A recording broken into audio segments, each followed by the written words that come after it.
Savor the moist mist as it ever so softly sprays your skin and sprinkles your soul with soothing sensations. We'll experience the extraordinary energy while we get a whiff of the fragrance of frothy water on our faces. Go with the flow. We'll get to know renowned Niagara Falls like never before on today's FYI. Welcome to For Your Info. En inglés. You got it.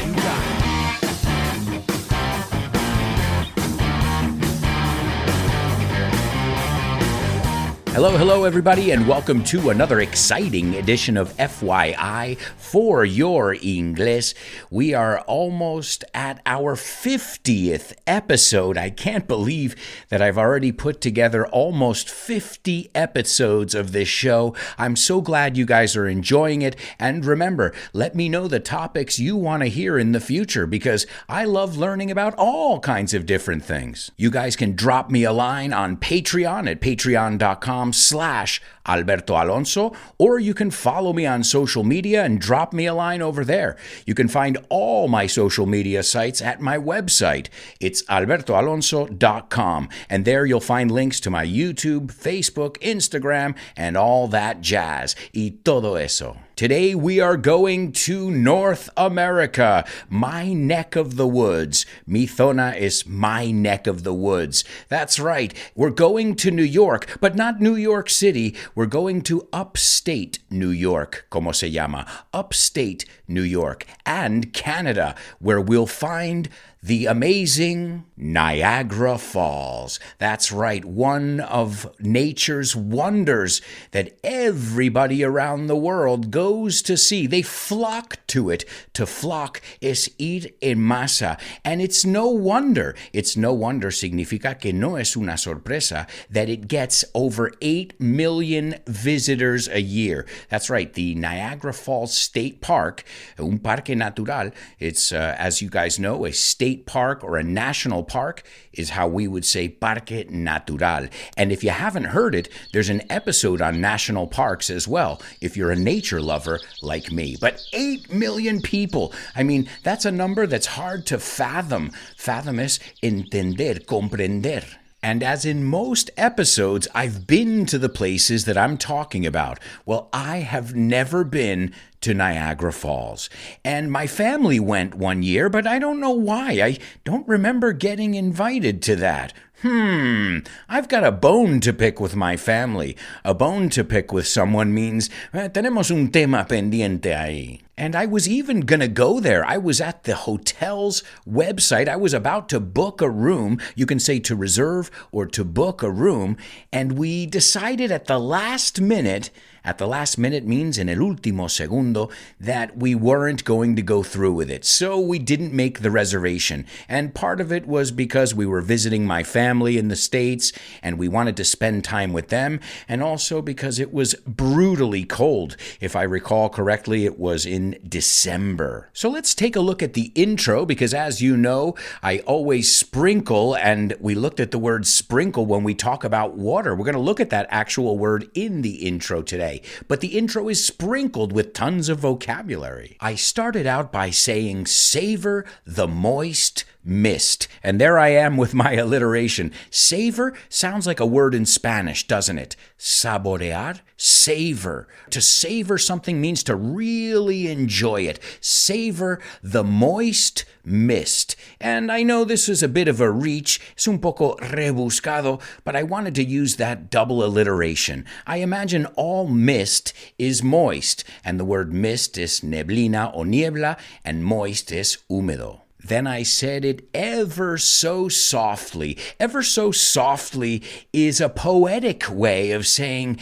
tan ligeramente, ever so softly sprays your skin. And to spray te suena como una palabra, el spray, right? But we don't say spray, we say spray. It sprays your skin, tu piel, and sprinkles your soul with soothing sensations. And we know the word sprinkle from past episodes. Your soul is tu alma, and soothing sensations. Well, if something is soothing, it's tranquilizante. It's relaxing. It's soothing. Although, as I researched this, some people would say that Niagara Falls wouldn't necessarily be categorized as soothing because the sound, the decibel level of those falls is out of control. Then I went on to say we'll experience the extraordinary energy while we get a whiff. And a whiff is a smell, a whiff of the fragrance. ¿Te suena como otra palabra? Fragancia? Fragancia? Fragrance. Yo no sé si lo he pronunciado bien en español, pero vosotros sí en inglés. Fragrance of frothy water. And frothy, if you remember our beer episode, frothy means con espuma. You can also say foamy. Frothy or foamy water on our faces, en nuestras caras. And then I said an expression that I not only love, but it's my motto, mi eslogan, and it's go with the flow. And esto es déjate llevar. It obviously has to do with a river. Go with the flow. Then I said, well, get to know. To get to know es llegar a conocer a alguien. So you know your friends now, but I imagine there was a period when you were getting to know each other. No, el proceso de conocerse is to get to know someone. And I think it's a very famous song. Getting to know you, getting to know all about you. Then I said the renowned is de renombre, renowned Niagara Falls. And at the end, I said, like never before, como nunca. So where does the word come from, Niagara? Because it's interesting. You look at it and it's Niagara, right? But we pronounce it Niagara. That's second A. There are 3 A's in the word. The second A is basically silent. Niagara. The word Niagara is derived from the Iroquois Indian word, which is, I'm going to try and pronounce this, Onguayara, which means the strait. The strait is el estrecho. And a good way to remember this one is, fuimos directamente por el estrecho. We went straight through the strait. They're not spelled the same, but they sound exactly the same. So I've heard of Niagara Falls all my life, but I had no idea where the word came from. And as many things in the United States, it has an American Indian influence. But what makes Niagara Falls so popular? It's not the tallest waterfall in the world. And look at that word too, waterfall, catarata, waterfall, caída de agua. It can't be more logical than that. But it's not the tallest, no. And just in case you're wondering, por si te preguntabas, the tallest is the Denmark Strait Cataract. Catarata. So I didn't know. I'd never heard that word used like that. For us in the United States, cataracts is something that happens to your eyes. Well, hopefully it doesn't happen to your eyes. So it's not the tallest. It could be argued that it's not the prettiest either. You could say Iguazu or the many other beautiful waterfalls that there are in the world. But what is one of the most astounding things about Niagara Falls is the incredible volume of water that runs over that falls at a given time, no? En un tiempo dado. It's deafening, and something that is deafening makes you go deaf. Te hace sordo. So remember, in the beginning I said, oh, it's soothing. Yeah, maybe if you're like 50 meters or 200 meters or even further away from the falls. But if you're up right next to the falls, it is deafening. Some people recommend you use earplugs. And just to give you an idea of the sheer size, tamaño, of this, well, at its tallest point, it's 51 meters tall. Now, if you guys are familiar with a bowling pin, los bolos, the pin, well, think about 150 of those on top of each other. That's 51 meters. So it's pretty astounding.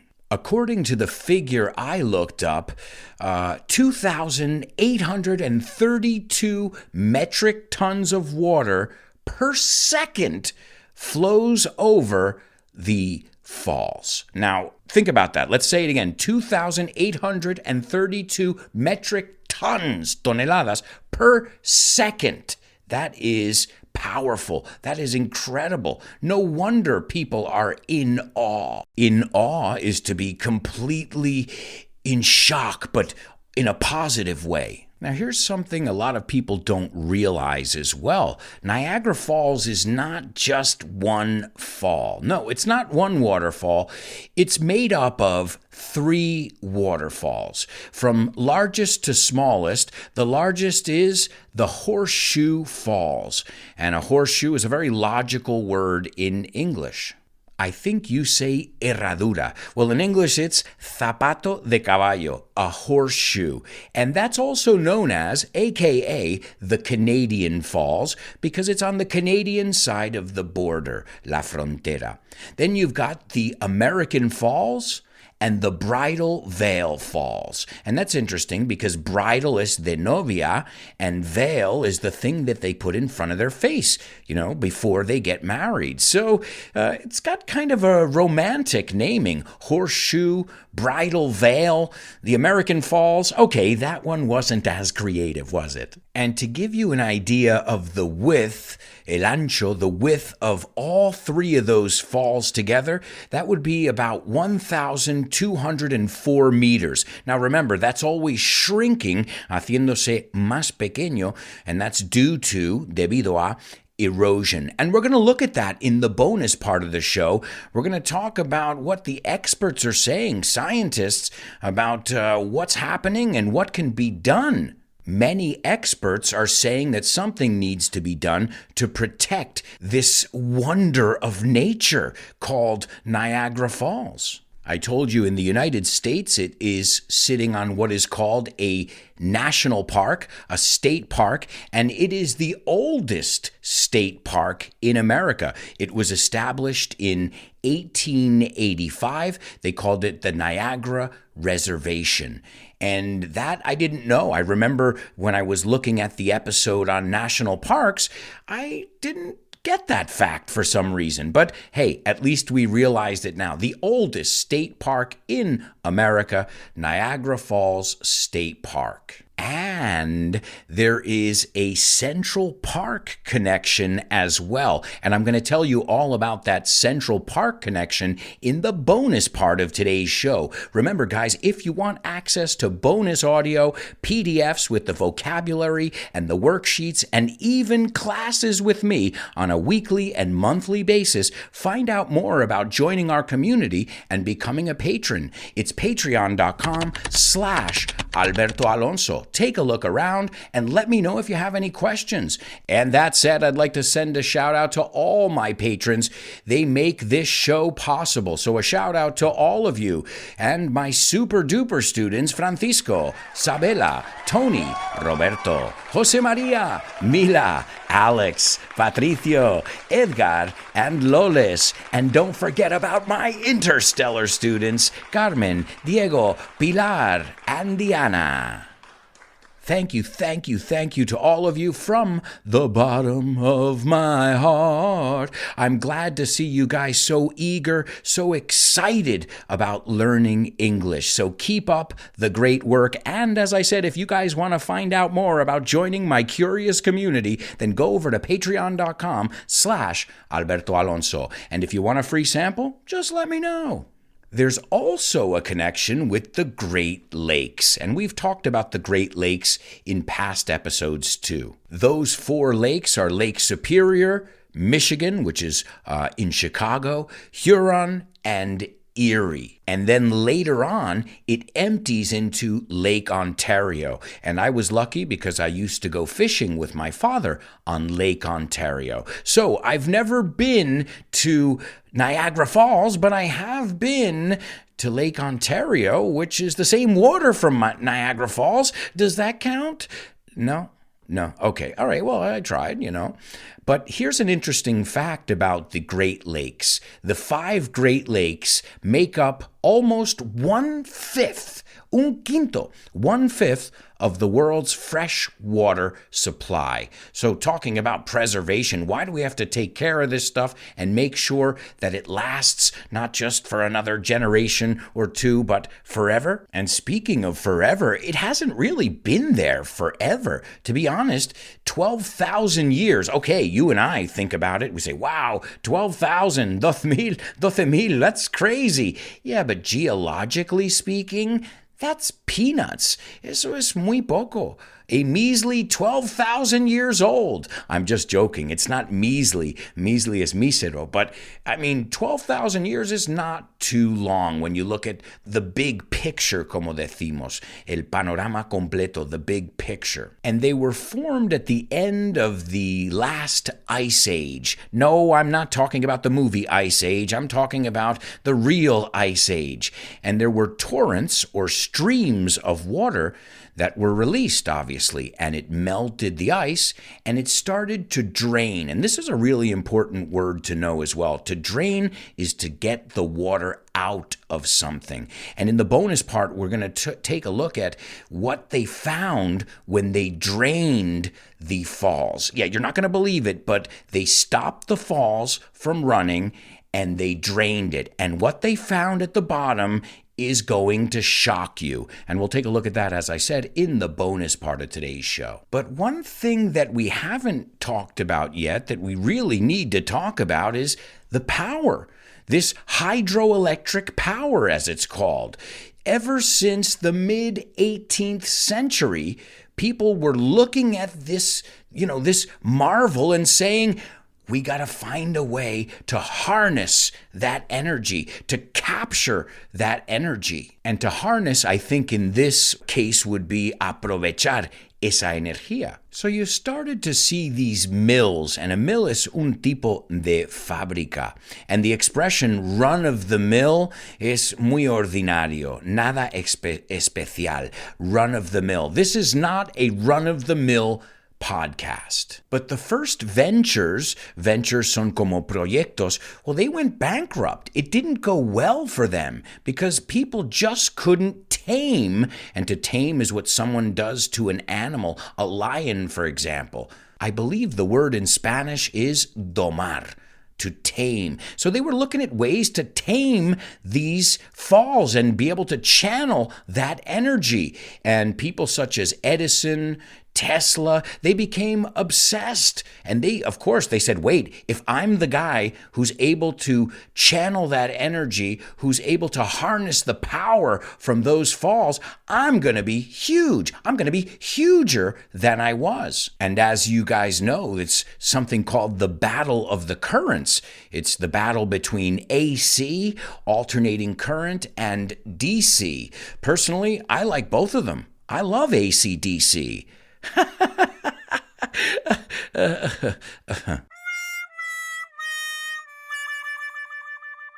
Well, the first ones to get the contract were a guy named Nikola Tesla. You guys know him, Tesla.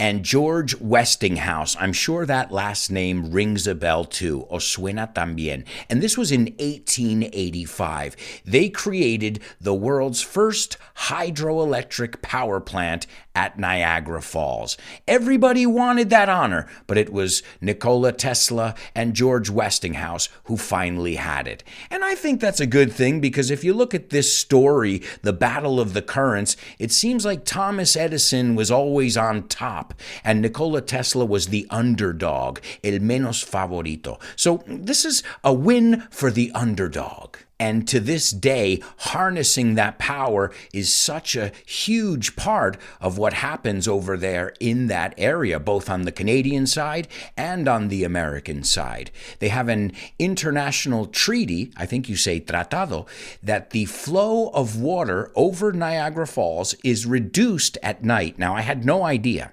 I mean, it's insane if you think about it. It's like a tap, un grifo, and they can turn it on and turn it off. And the reason they agreed on this treaty was for the simple reason of that during the day, they want the waterfall and this tourist attraction to have its original beauty. They don't want to take anything away from it. No le quieren quitar nada, which is understandable. So they wait till nighttime when everybody's sleeping, and then they plug in and they get their juice. And juice is another way of saying electricity. Now, we've mentioned this a little bit, but now let's get into it a little bit more. The tourism, because obviously tourism is a huge part of it. Obviously, the hydroelectric plants, they're making big bucks, but tourism brings in big bucks as well. And I've heard some good and bad things, and I'll tell you what I've heard. First things first, you need to avoid the wintertime. I mean, we're talking about the north of the United States, the south of Canada. We're talking about frigid temperatures. You are going to freeze your tuchus off. And tuchus is another way of saying culete. Also, I heard from a very reliable source, una fuente de quien es muy fiable, and this is my mother and my other family members who went up there and didn't invite me. I'm not bitter. And they told me it was tacky. Hortera. They told me that it was kind of, it let them down. It disappointed them. Les decepcionó. It was full of theme restaurants and chains and a very kind of corporate but cheesy, tacky kind of vibe, vibraciones. And I trust my mom. If she says that, it must have been pretty tacky. But I also heard something when I listened to another podcast that talked about this, where they compared the Canadian side with the American side. And they said that the Canadian side is more tourist friendly. It's all about tourism, whereas the American side is more industrial. There are a lot more plants and all these, as I said, hydroelectric plants. But even though there are a lot of plants, these plants were designed in a beautiful decor. You know, this kind of, I remember seeing some Art Deco. They had Italian marble. Marmol is marble. So if you ask me, I love engineering. I would prefer to go over to the American side and see all these amazing architectural marvels that are also engineering marvels. I mean, you can go to Veeps or Planet Hollywood anytime. But I think if you're going to go there, you've got to visit both sides anyway, the Canadian side and the American side. Why not? I mean, how many times in your life are you going to be there? Another thing I did not know is it's the honeymoon capital of the world. The same way Las Vegas, another episode that you can listen to, by the way, is the bachelor party or bachelorette party capital of the world. Well, the honeymoon capital is this place. And I guess so. It's romantic. What's more romantic than a beautiful view? But be careful if you take a walk late at night because, well, there's a lot of crime. That's what I heard. And we're going to talk about the dark side. We're going to talk about the prostitution, some of the crime. We'll talk about some serial killers that stalked the area as well. There's always a dark side to everything, and, well, I like to explore it. And we'll do that in the bonus part of the show. Now, we can't talk about the Niagara Falls adventure without talking about going over the falls, no, yendo sobre ellos. Now, we don't recommend this, but many people have done it. And I looked into it, lo investigué, and if you survive, you have to survive first, and people have survived. We're going to talk about a teacher, a 60-something-year-old teacher who went over, the first person to go over the waterfall in a barrel and survive. And we're going to talk about her in the bonus part, but, well, she started a trend, let's say, and now they're ready for you. Now, there is a fine. There's no set fine, no es como tiene que ser tanto por tirarte. But if the likelihood, la probabilidad that you survive, you'll get a fine. Imagine that. You know, you come out of the falls at the bottom and there's a police officer waiting for you saying, "Okay, sir, that'll be $600, please." And you're like, "I think I broke my arm and my neck." Well, you can get a maximum fine, a fine is una multa, of $5,000 or 6 months in jail or both. So I wouldn't recommend you go over the falls. Whether it's in a barrel, jumping, just don't do it.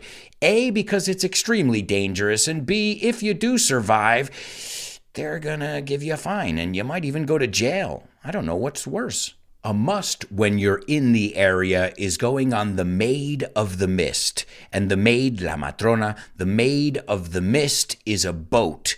A boat that's based on a legend. And, back in the day, this was in the early 1830s, they used to use small rowboats. And row is to remar. So a rowboat son de remos. And los remos are called oars. So they would use a rowboat to go back and forth and ferry people back and forth. But in 1846, they realized, like they said in the movie Jaws, we're gonna need a bigger boat. So they decided to invest in a steamboat ferry that could transport people, luggage, mail, cargo, and she was christened, to be christened es bautizado, the Maid of the Mist. And to this day, that's one of the top attractions because the boat brings you right up to the falls and you can feel that mist on your face like never before. I'm dying to go, but we'd better hurry up because, as I said earlier in the show, the falls are shrinking. Little by little, they're losing a lot of their size and they're moving back. And, that's natural. That's the way life works. But about 30 centimeters per year due to erosion. The falls are losing 30 centimeters per year. But they seem to be developing some new technology and they're finding a way to kind of reduce the flow, change the flow of the water, and be able to save it and delay that, and hopefully get it where it only loses 30 centimeters per decade instead of per year. So there's a lot of science behind it as well, and I think that's fascinating. And we'll take a look at some of that stuff in the bonus part. Plus, as I said, we'll take a look at the dark side, the crime, the suicide, the Central Park connection as well, and so much more. So join us in the bonus part, and thank you for joining us in this episode of FYI.